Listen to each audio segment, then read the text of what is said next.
गरुड़ पुराण कहता है कि मृत्यु के उस क्षण में जब गले से प्राण निकलते हैं, आत्मा को ठीक वैसा ही दर्द होता है जैसे एक साथ हजारों बिच्छू डंक मार रहे हों।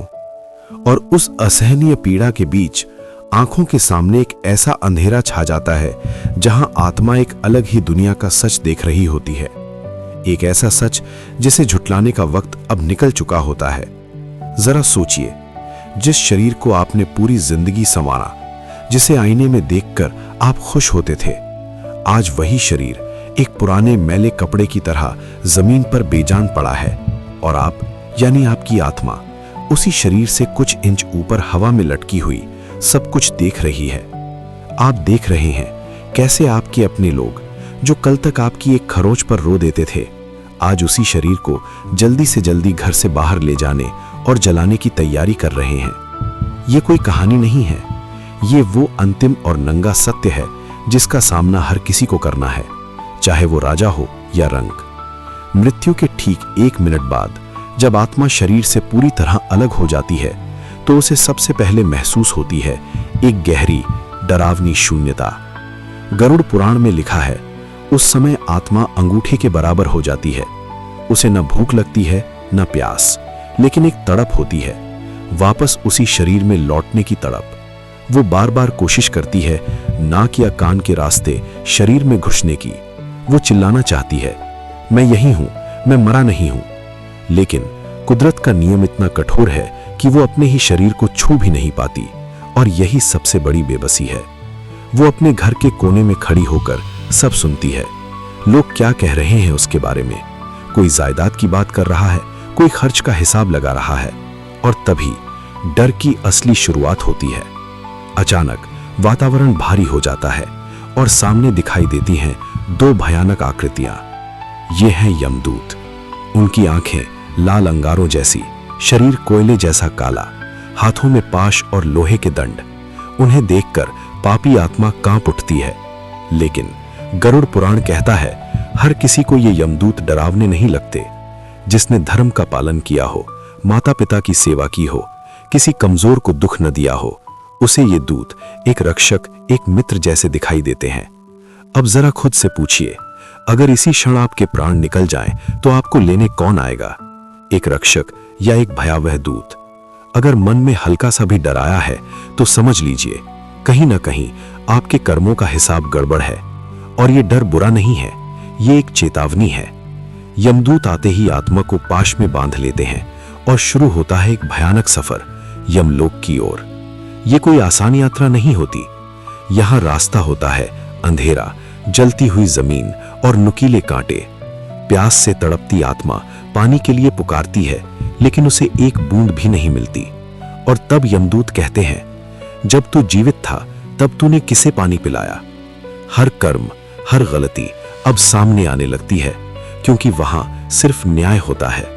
लेकिन यही एक आशा भी है, अगर अंतिम समय में भगवान का नाम लिया जाए, राम, कृष्ण या शिव, तो यमदूतों की पकड़ ढीली हो जाती है।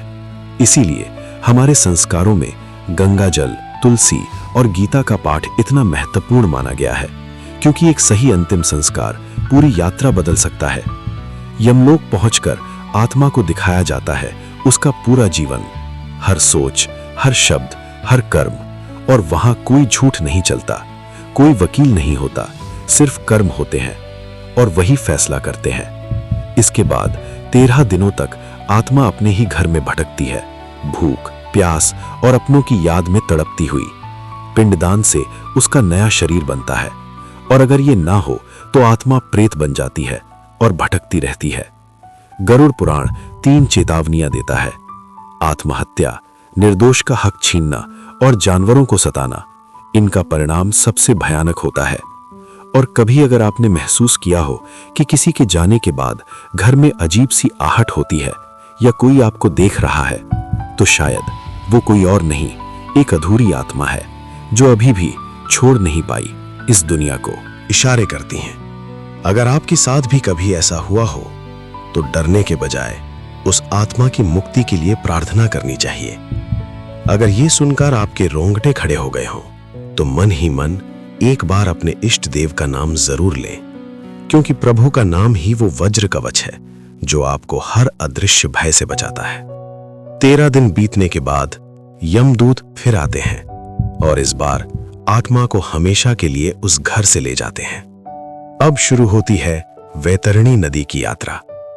गरुड़ पुराण का यह अध्याय सबसे ज्यादा डरावना और सबसे ज्यादा चेतावनी देने वाला है। वैतरणी कोई साधारण नदी नहीं है। इसमें पानी नहीं बहता, बल्कि खौलता हुआ मवाद, खून, हड्डियां और गंदगी बहती है।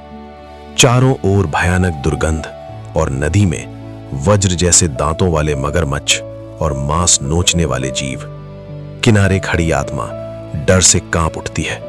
उसे हर हाल में इस नदी को पार करना ही होता है। जैसे ही पापी आत्मा पानी में कदम रखती है, वो डूबने लगती है। उसका शरीर गलने लगता है। जीव उसे नोच नोच कर खाने लगते हैं। वो चिल्लाती है, हे नाथ, मुझे बचाओ। लेकिन वहां कोई नहीं आता, कोई नहीं बचाता। लेकिन ध्यान दीजिए, जिन्होंने जीवन में दान किया हो, किसी रोते हुए को हंसाया हो, निस्वार्थ मदद की हो, उनके लिए यही नदी शीतल और कोमल हो जाती है। कहा जाता है उनके पुण्य एक नाव बनकर आते हैं और उन्हें सुरक्षित पार करा देते हैं। सोचिए, आपका बैंक बैलेंस, आपकी गाड़ियां, आपकी संपत्ति सब यहीं रह जाएगी। वैतरणी के किनारे सिर्फ एक चीज काम आएगी, आपके कर्म। इसलिए आज से, अभी से अपनी कमाई का थोड़ा सा हिस्सा किसी जरूरतमंद के लिए निकालना शुरू कर दीजिए।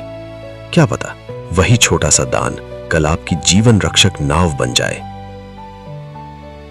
अगर आप ये बदलाव लाने को तैयार हैं, तो कमेंट में लिखिए, मैं तैयार हूं। वैतरणी पार करने के बाद आत्मा पहुंचती है यमराज के दरबार में, एक विशाल भव्य दरबार जहां होता है अंतिम फैसला, कर्मों के आधार पर सजा या इनाम। गरुड़ पुराण में 28 प्रकार के नरकों का वर्णन है, जैसे कुंभीपाक नरक, जहां पापियों को खोलते तेल में उबाला जाता है। रौरव नरक, जहां जहरीले जीव आत्मा को डसते रहते हैं। सूचीमुख नरक, जहां शरीर में सुइयां चुभाई जाती हैं। सुनने में यह सब भयानक लगता है, लेकिन यह ब्रह्मांड का नियम है, जैसा कर्म वैसा फल। लेकिन डरिए मत, गरुड़ पुराण का उद्देश्य डराना नहीं है, जगाना है, क्योंकि यही ग्रंथ स्वर्ग के सुखों का भी वर्णन करता है। जो सत्य बोलते हैं, माता पिता की सेवा करते हैं और पवित्र जीवन जीते हैं, उनका स्वागत देवताओं जैसा होता है। उन्हें नंदन वन में स्थान मिलता है, जहां हर इच्छा पूरी होती है, और फिर उन्हें मिलता है एक श्रेष्ठ जन्म। लेकिन कहानी यहीं खत्म नहीं होती। सजा या इनाम के बाद आत्मा को फिर जन्म लेना पड़ता है, और अगला जन्म निर्भर करता है आपकी अंतिम इच्छा पर। अगर मरते समय मन धन में अटका है, तो आत्मा उसी के इर्द गिर्द भटकती है। अगर नफरत है, तो वही नफरत उसे वापस खींच लाती है। इसीलिए कहा गया है, अंत समय में सिर्फ भगवान का स्मरण करें। गरुड़ पुराण एक और रहस्य खोलता है, गर्भ का सच, जहां आत्मा 9 महीने तक कष्ट सहती है। वो भगवान से वचन देती है, मुझे बाहर निकालो, मैं सिर्फ तुम्हारा भजन करूंगा। लेकिन जन्म लेते ही सब भूल जाती है और फिर संसार के चक्र में फंस जाती है। जन्म, मृत्यु, फिर जन्म, यही है जीवन का चक्रव्यूह। तो क्या इससे निकलने का कोई रास्ता है? हाँ, और वो है मोक्ष। जब आत्मा समझ लेती है कि वो शरीर नहीं है और कर्मों के बंधन को तोड़ देती है, तब उसे यमलोक नहीं जाना पड़ता, वो सीधे परम शांति को प्राप्त होती है। गरुड़ पुराण कहता है, संसार में रहो, लेकिन उसमें डूबो मत, जैसे कमल पानी में रहकर भी भीगता नहीं। एक छोटी कहानी समझिए। एक कंजूस सेठ, जिसने कभी दान नहीं किया, मरते वक्त भी उसका ध्यान पैसे पर था और उसे भयानक योनि मिली। वहीं एक गरीब मजदूर, जो अपनी रोटी का हिस्सा भी बांटता था, वो मुस्कुराते हुए गया। यही फर्क है कर्म का। आज रात जब आप सोने जाएं, बस 1 मिनट सोचिए, एक दिन ये सब खत्म हो जाएगा, और साथ क्या जाएगा? सिर्फ आपके कर्म। ये बातें डराने के लिए नहीं है, ये एक वेकअप कॉल है। समय बहुत कम है और मृत्यु निश्चित है। अगर आप चाहते हैं कि आपका अंत शांत हो, तो शुरुआत आज से करनी होगी। प्रेम बांटिए, सेवा कीजिए और निडर होकर जिए। याद रखिए, जिस आत्मा के साथ परिवार की प्रार्थनाएं और पुण्य कर्म होते हैं, उसका मार्ग सरल हो जाता है। तो आज एक संकल्प लेते हैं, ऐसा जीवन जीने का कि जब यमदूत आए तो हमें डर न लगे। अगर आप भी तैयार हैं तो लिखिए ओम नमो नारायण या जय श्री कृष्ण। ये सिर्फ शब्द नहीं होंगे, ये आपकी आत्मा की आवाज होगी। याद रखिए, शरीर खत्म होता है, रिश्ते छूट जाते हैं, लेकिन आत्मा और कर्म की यात्रा अनंत है और इसे सुंदर बनाना सिर्फ आपके हाथ में है।